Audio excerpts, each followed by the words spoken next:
नमस्कार, मैं प्रज्ञा और आप देख रहे हैं यूपी वाला न्यूज। हाल ही में अमेरिका के द्वारा अवैध प्रवासियों पर सख्ती के चलते 104 भारतीयों को डिपोर्ट किया गया।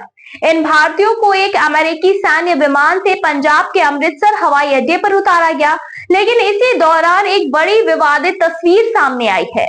जी हां, मीडिया रिपोर्ट के अनुसार डिपोर्ट किए गए भारतीयों में से एक व्यक्ति ने यह दावा किया है कि पूरी यात्रा के दौरान उनके हाथों और पैरों में हथकड़ियां लगी हुई थी और भारत पहुंचने के बाद ही उन्हें खोला गया। इस खबर के सामने आते ही विपक्ष ने प्रधानमंत्री नरेंद्र मोदी को घेरना शुरू कर दिया और साथ ही साथ इसे मानव अधिकारों का उल्लंघन बताया जा रहा है। विपक्ष पार्टियां, खास करके कांग्रेस और समाजवादी पार्टी ने इस मुद्दे को संसद के बाहर जोर शोर से उठाया। विपक्ष के तमाम नेता, जिनमें कि कांग्रेस महासचिव प्रियंका गांधी और सपा प्रमुख अखिलेश यादव शामिल हैं, संसद के मकर द्वार के सामने विरोध प्रदर्शन कर रहे हैं। इन नेताओं ने हथकड़ियां पहनकर अमेरिकी प्रशासन और प्रधानमंत्री मोदी के खिलाफ प्रदर्शन किया और मोदी सरकार से जवाब मांगा। प्रियंका गांधी ने इस मुद्दे पर प्रधानमंत्री मोदी और अमेरिका के पूर्व राष्ट्रपति डोनाल्ड ट्रंप की दोस्ती पर तंज कसते हुए कहा कि बहुत बातें की गई थी कि मोदी जी और ट्रंप जी बहुत अच्छे मित्र हैं, फिर मोदी जी ने ऐसा क्यों होने दिया? क्या भारतीयों के साथ ऐसा अमानवीय व्यवहार किया जाना उचित है? क्या उन्हें हथकड़ियां और बेड़ियां पहनाकर भेजना सही है?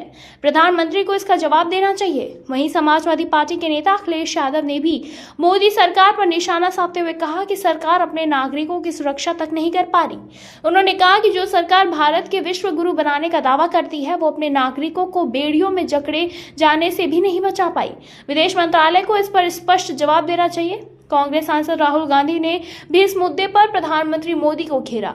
उन्होंने सोशल मीडिया प्लेटफॉर्म यानी कि ट्विटर पर एक वीडियो साझा किया, जिसमें कि एक डिपोर्ट किए गए भारतीय ने अपने साथ हुए अमानवीय व्यवहार का जिक्र किया। राहुल गांधी ने लिखा, 40 घंटे तक हमें हथकड़ियां पहनाई गई, हमारे पैरों को जंजीरों से बांधा गया और हमें अपनी सीट से 1 इंच भी हिलने की इजाजत नहीं थी। ये नर्क से भी बदतर था। प्रधानमंत्री जी, इस आदमी का दर्द सुनिए। भारतीय सम्मान और मानवता के पात्र है, हथकड़ी के नहीं। बताते चले कि अमेरिका में अवैध प्रवासियों के खिलाफ बड़े पैमाने पर कार्रवाई की जा रही है, जिसके तहत कई देशों के लोगों को उनके ही मूल देश भेजा जा रहा है।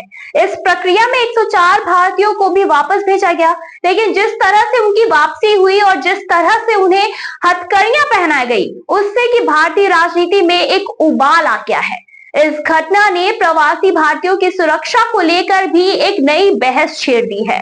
बताते चले कि भारत सरकार इस मामले में अब तक चुप्पी साधे हुए है, लेकिन विपक्ष इसे एक बड़ा मुद्दा बनाकर सरकार पर दबाव बनाने की कोशिश कर रहा है। ये देखना दिलचस्प होगा कि आने वाले दिनों में मोदी सरकार इस मुद्दे पर क्या प्रतिक्रिया देती है। इसी के साथ ही आपके इस मुद्दे पर क्या कुछ राय, हमें कमेंट सेक्शन में कमेंट करके जरूर बताएं।